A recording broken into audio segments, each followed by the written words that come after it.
Okay, so this is part 2 of my tapestry series.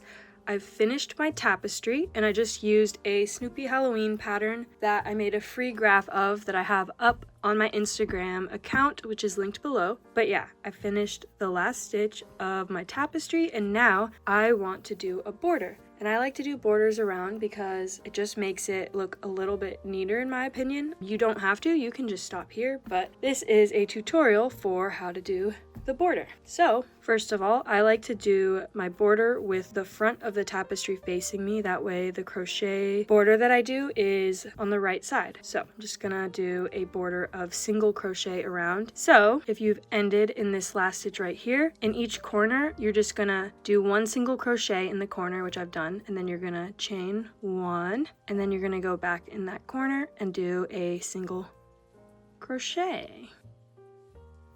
And then from there, you just do single crochet all around. The side of the tapestry is going to be harder to tell what spaces to crochet into. So basically, you want to crochet here and then here. So you'll see there's a space there and then a space there. And you just want to crochet into each V.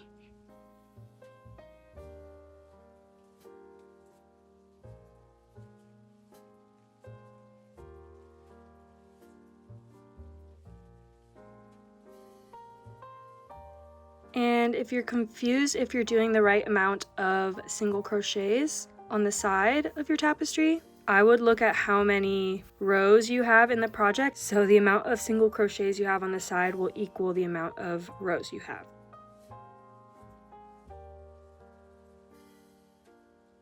So I'm just crocheting in each little V.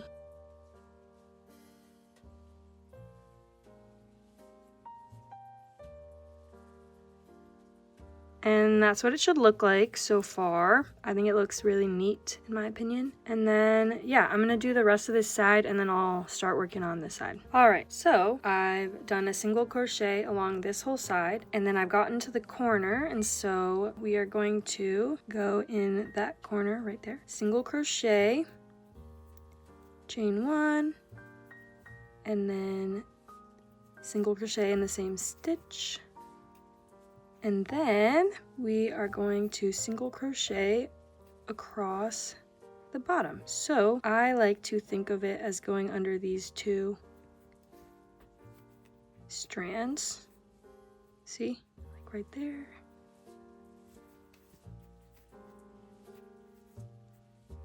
Right there.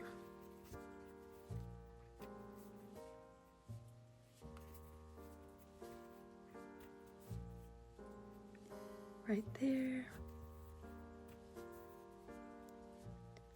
right there. And that's what it looks like so far.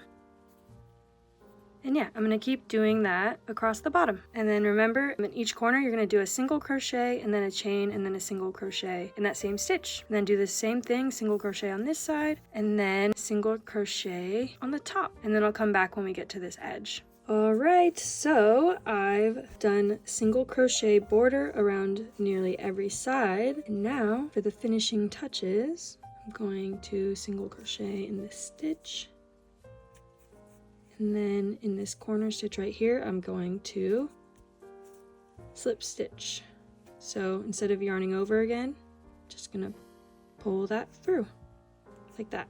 And then just pull your yarn and leave a tail for sewing, so just cut a little bit and then pull your yarn all the way through. And then you're just gonna wanna sew that in and weave in your ends. And to sew in your ends, you're just gonna need a needle like this and then thread your needle like that. And then just put your needle through a stitch in the back.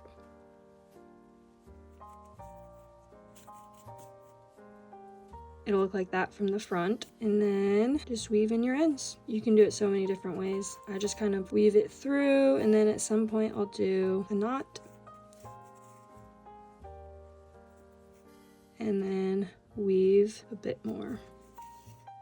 If you really don't want it to come undone, I would do a double knot, but that's up to you.